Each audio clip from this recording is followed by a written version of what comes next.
Welcome to the Navigating Cancer Together podcast. My name is Talea Dindy. I'm an 11-year cancer thriver, cancer doula, and owner of On the Other Side. I use my experience to help others get on the other side of cancer. Gaps between the guidance, emotional support, and education that are needed and what one receives can be huge. This podcast fills those gaps by sharing stories, resources, and information about all things related to cancer and wellness. I interview guests from all walks of life who are living with cancer, caregivers, and those who are thriving on the other side. Also, I talk with organizations, healthcare professionals, and experts in the health and wellness spaces who offer complementary and integrative care.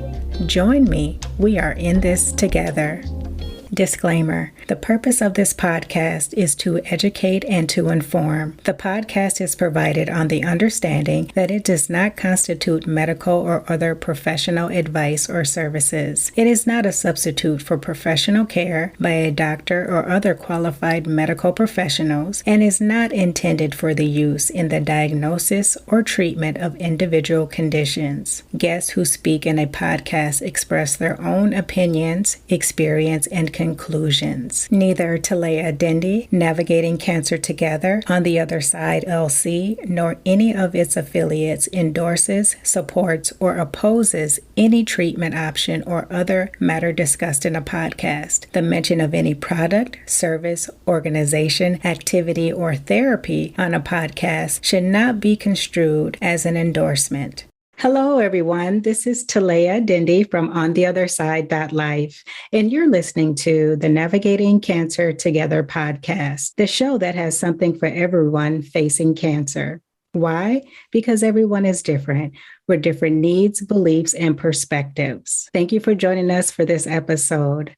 I encourage you to open your minds and your hearts. Today, our very special guest is Lisa Erickson.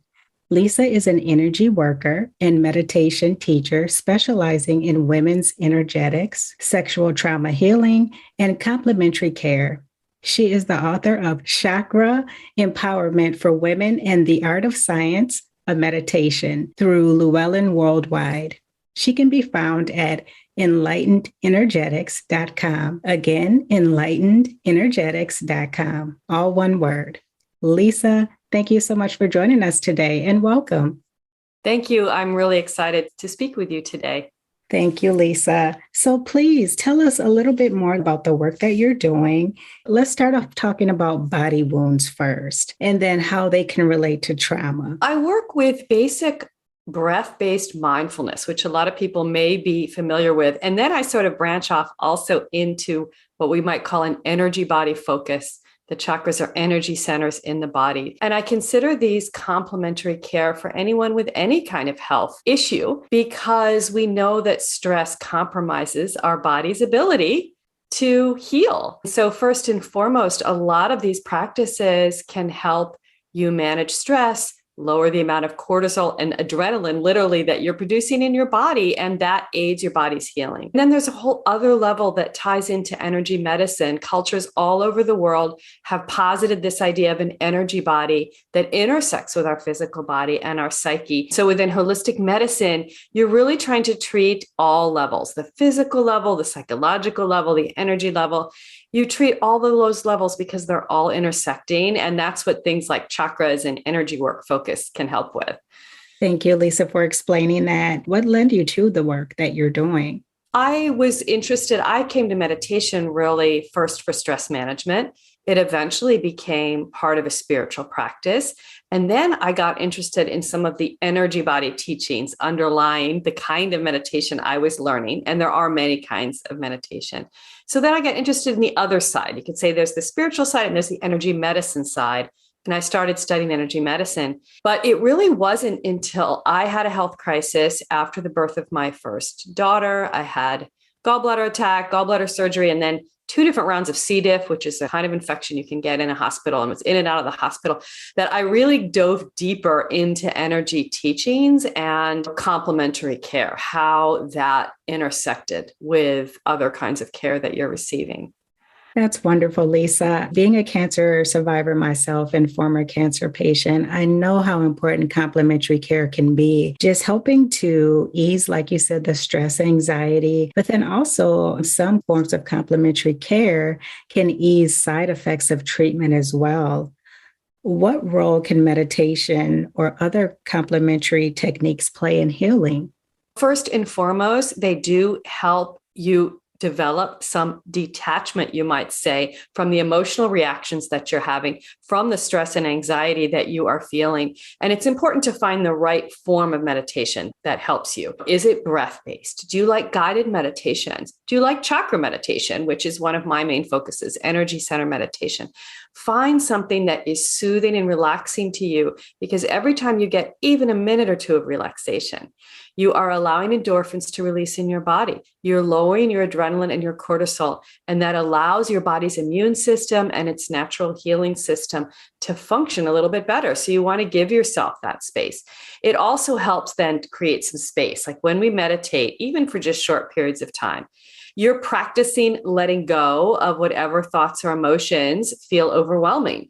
So then when you're in that doctor's office and you're getting news that is difficult for you, you have some practice in taking a breath and stopping so you can ask the questions you need to ask. Or if you're scared of a procedure, taking a breath and asking for more information or whatever it is you need. So that's on the level everyone can relate to.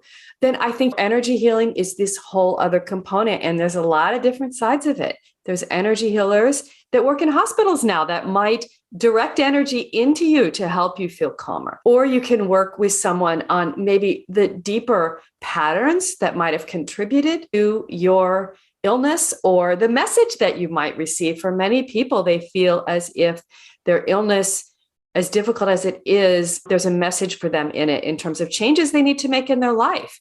So processing that on an energetic, psychological level could be helpful too with a formal practitioner. So there's a lot of levels, I think, that it works.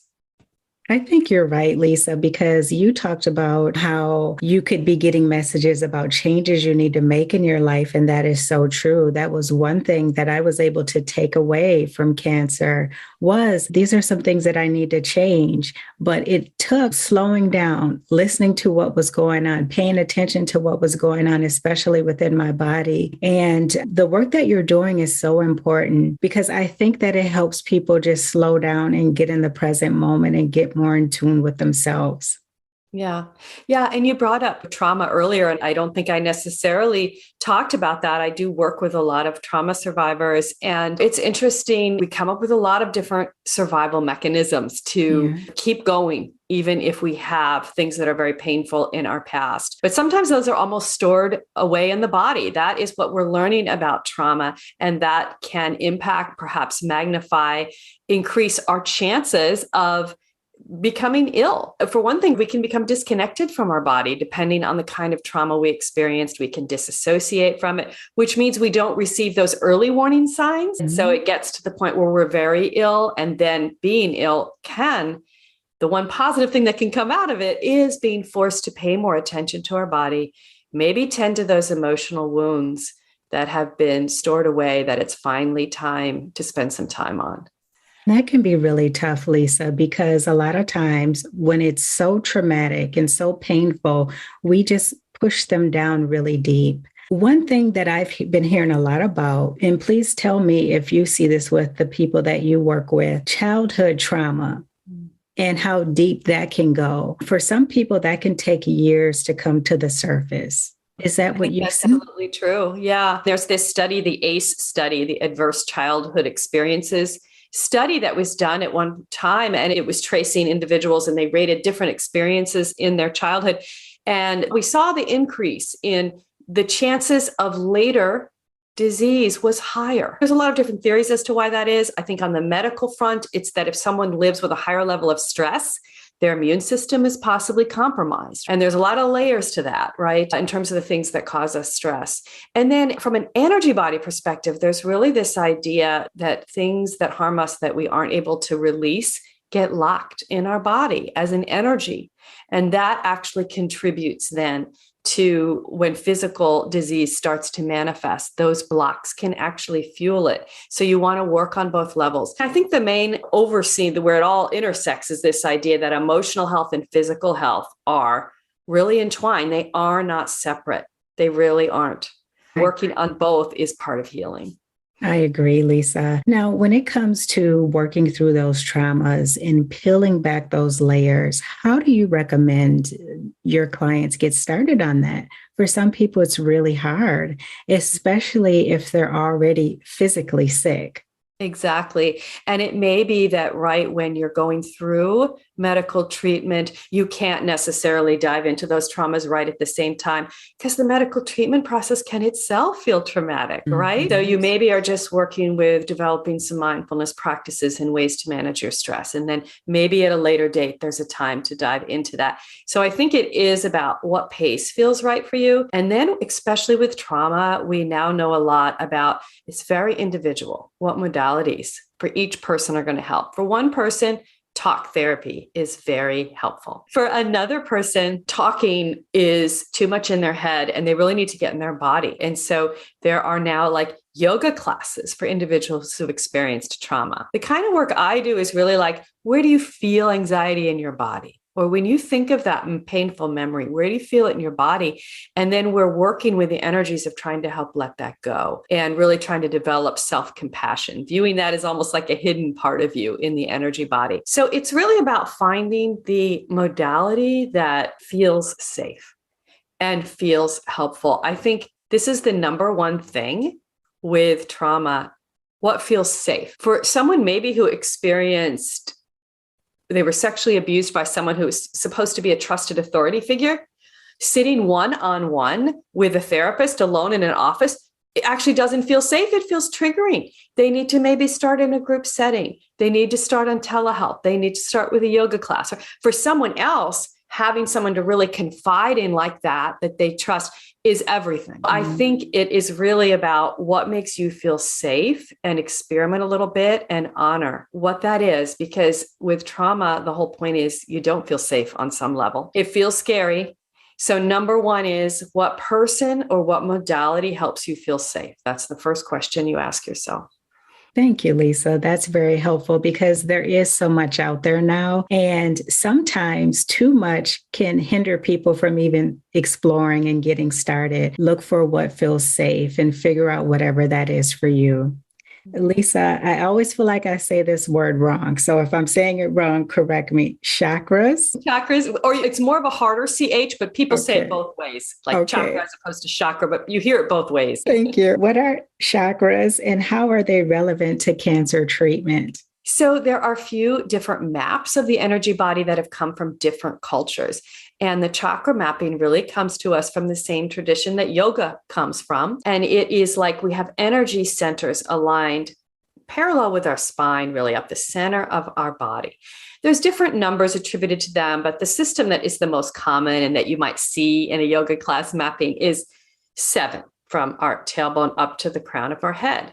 And each of these links to different physical systems, different glands in our body. The heart chakra linked to our physical heart and lungs, the root chakra to our adrenals and our skeleton. So each is linked to physical parts in energy medicine. And they're also linked to different emotions and psychological states. So you can really use them as this intersection of, okay, I'm really going to work on, I'm experiencing a cancer of my reproductive organs that's linked to the second chakra. What themes in my life around the emotional themes of the second chakra, which is emotions, sensuality, sexuality, those kinds of things. What themes there might be there for me to work on? You could work on those in any of the modalities that we've mentioned. I work very gently on just chakra focus, helping someone connect to that part of their energy and bring forth a new vibration, a new feeling of what it might be like for that energy to be more opened up in their body. And that helps clear the trauma stored there. Thank you for explaining that. I've been hearing so much about it. It's really growing in popularity. And I want to thank you for explaining that some have seven, some have more. And I've seen that too. And it was confusing for me because I'm not an expert on it. So I'm like, okay, why are some different numbers? So that makes sense. Yeah, it's really like these maps develop for different purposes. So it's if you have a map of California, you could have a water map, you could have a road map, you could have a hiking map. They're all California, but each map was made for a different purpose. So some maps are more energy medicine focused, some are more spiritual focused. There's differences, but they all overlap. Great. What are some common things that you see when you work with individuals with cancer? Stress and anxiety, I think, is number one, and that's often the entrance point.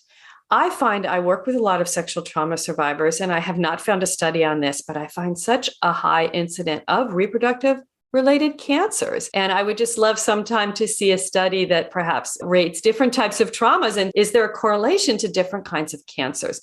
From an energy medicine perspective, that would make sense. I think the medical community might have a hard time making that bridge, but it's interesting to me that I see the parts of the body that are often impacted by cancer seem to often correlate to the themes, the emotional themes and the psychological themes that are connected to that part of the body in energy medicine mapping. I think really also this theme of feeling like you're experiencing some sort of message. What am I supposed to learn from this as I heal, as I go through this process? It is scary and it is transformative for almost everyone. Yeah, absolutely. It's life-changing also. It can take you so many different directions, and that can be scary in itself, is not knowing what to expect. It strips you down. Yeah. So for many people, it is a spiritual journey in the sense that they just have to stop and really think about things. What matters in my life? What is my support structure? As I see to the other side of this, hopefully for those who do, what do I want my life to be about? Because this has really made me reassess my priorities. Just a lot of things. How am I going to take care of myself going forward? That's changed forever. Once you have cancer, you don't take health for granted ever again. That's right. That is true. Lisa, I know that you haven't personally had cancer yourself, but you've shared with me that you've had loved ones who have, but then also in the people that you have supported and worked with. What advice do you have for them from a complementary perspective or a professional who works in that area? What kind of advice do you have from that perspective when it comes to healing? I think just across the board, even apart from complementary medicine, seek all the support you possibly can. Right from the start, really accept every resource that's offered to you. Really reach out to friends and family. Usually they want to help in a situation like this.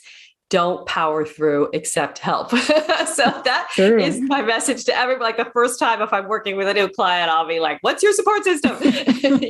So important. And that to me has an energetic quality to it because human beings are social and we need a sense of community, and especially when we're going through something difficult. And we know people who have that sense, there's like a different vibration in their body. We've actually measured this. But then in terms of complementary modalities, what resonates for you? Give meditation a try. Give energy work a try. See what might be covered. Some insurance covers acupuncture. Acupuncture as a alternative modality for side effects of chemotherapy for some people is extremely effective, and it's often covered by insurance. So really seek what are the different things available to me, experiment. Again, go with what feels nurturing, supportive, and safe, and open up. You might be like, I'm not sure I believe in energy medicine. Give a session to try and see how you feel, and just you don't have to believe in it. Yes. Just see what happens, right? Yeah. And I want to thank you for making that point, Lisa, because there are people out there, they're just, I don't want to do that hoodoo stuff. I don't know. That's not part of real medicine. So I just want to thank you for sharing that and encouraging people that, hey, you just should give it a try. Is there any additional advice that you have for people who are very hesitant? I think let go of the idea that you have to believe in it or understand it. Just give it a try and see how it makes you feel. Recognize most of this energy medicine is completely secular. It's not tied in the way it's practiced in the West to a particular spiritual tradition, if you find a practitioner who is practicing it that way and you're not comfortable with it, then that's not the right practitioner for you. You can find someone that doesn't feel in conflict with your own religious beliefs, for sure. I think the other thing is all these modalities for me are complementary medicine. I really am not in support of someone rejecting completely a doctor's advice and only doing these things. These are meant to be complementary. Now, not everyone is going to agree with me on that, but that's how I work with people. Yeah.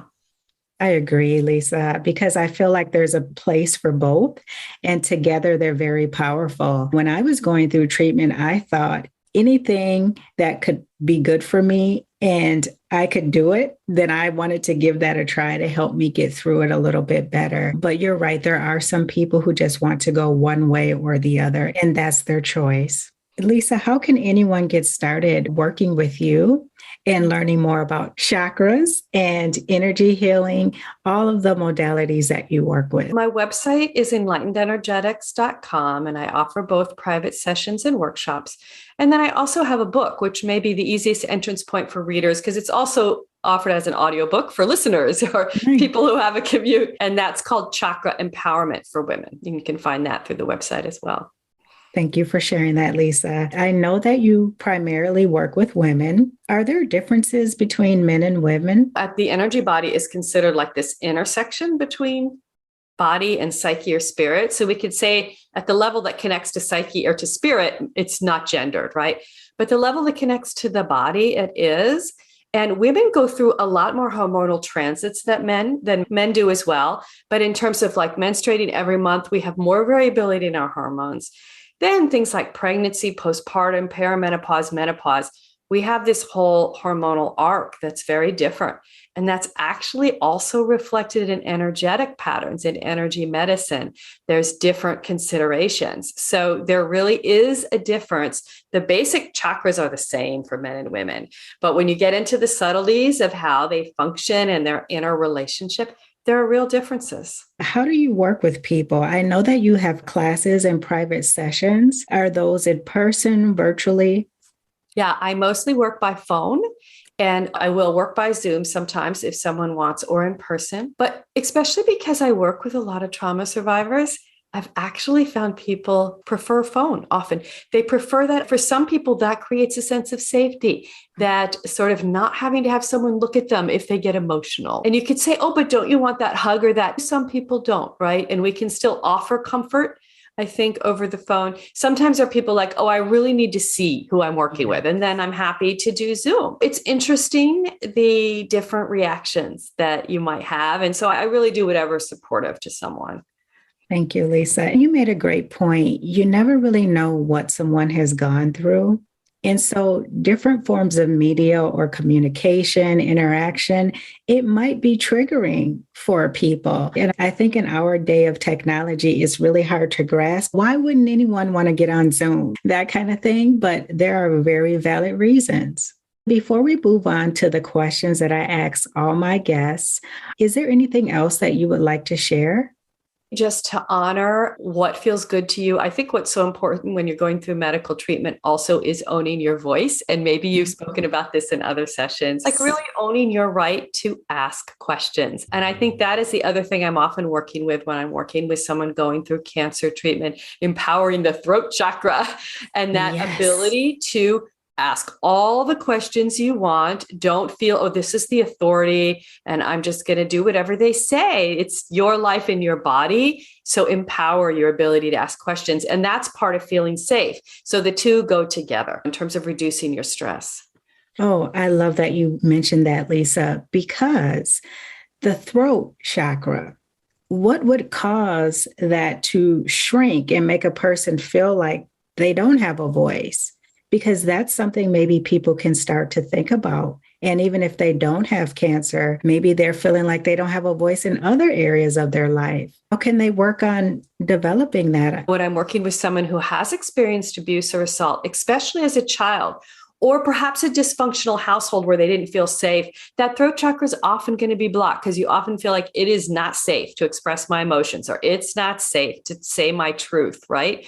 Or if it was sexual abuse, maybe you kept it secret. You were ashamed. You didn't think you could tell anyone. So these patterns of hiding, or you feel disempowered by society or by situations that you have been in, then you feel as if you don't have a right to ask questions of the man in the white jacket who went to med school. Yes. And asking questions is not countering their authority. It's simply, this is my body and I want to understand what's going to happen. I want to know what this procedure entails. I want to know what the risks are. I want to understand what my options are.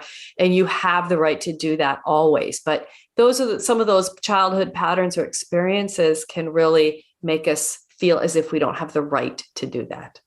Thank you for explaining that. I think that's a really big issue for women, especially. And the way that society's set up, some women may feel like they have to shrink and quiet their voice in order to be accepted or in order to feel like that's what they need to do to get ahead. Thank you so much for touching on that, especially knowing that you work with women. Yeah. Boundaries are big too with women. We often taking on the emotions of others and things like that. So developing that ability and claiming our right to affirm boundaries. And that includes in medical procedures too. Oh, I just need a minute. Can we not start? Can I just have another minute? It's okay to do that, right? Yeah. That kind of thing. So Lisa, you led me to think about something else. For some women, unfortunately, if they have breast cancer, they have to have a lumpectomy, mastectomy. That thought or that pain of losing a limb, not just physical pain, but emotional pain. How do you work with women that have experienced those kinds of things? That really ties into our sense of identity as a woman. I've also worked with many women who have had to have a hysterectomy or a variation on it due to cancers, and that can really impact their sense of themselves as a woman. So really working with reclaiming that idea that our feminine energy is distinct from our physical body, and there's so many forms of beauty, and really learning how to extend your self-bodily love. I think that's another thing, a theme that comes up often is you can almost feel like your body betrayed you, right? Yes. So often with any kind of cancer, you need to go through this trying to get back into a good relationship with your body. Your body sent you a message. Now, how can you still care for it, appreciate it, love it? And there often is a lot of work to be done around that. And unfortunately, especially women may have already come in with not a good relationship to their body because of all the messages we hear about how it needs to be different. It needs to be skinny or it needs to be this, that, or the other thing. So then disease will only exacerbate that feeling. So I do a lot of work around body love for sure. And that's real heart chakra work and root chakra work because the first chakra is linked to our physical body. Wonderful. Thank you, Lisa. That will be very helpful for a lot of the listeners out there. I'm going to move on to the questions that I ask all my guests. The first one is, what do people often misunderstand about you, if anything? I think when they see the work I do, they think I'm going to be really spacey and woo-woo. And maybe I'm more spacey and woo-woo than I think, but I think I'm very grounded. I have 3 kids and dogs. I'm very grounded and in the daily world. No, you're very grounded. Thank you for sharing that. I think that just because of, like you said, the type of work and not having all the information about what that is and what that looks like, that's probably the first thought that people have. Yeah. Lisa, if you could live anywhere in the world, where would it be and why? This is a hard one for me. I really like to travel. And I think I'm in California and I do really love it here. I love being by the beach. Just was able to move closer to the beach in the last few years. And I do love that. So actually, I'd like to have 10 homes. Am I allowed to answer that?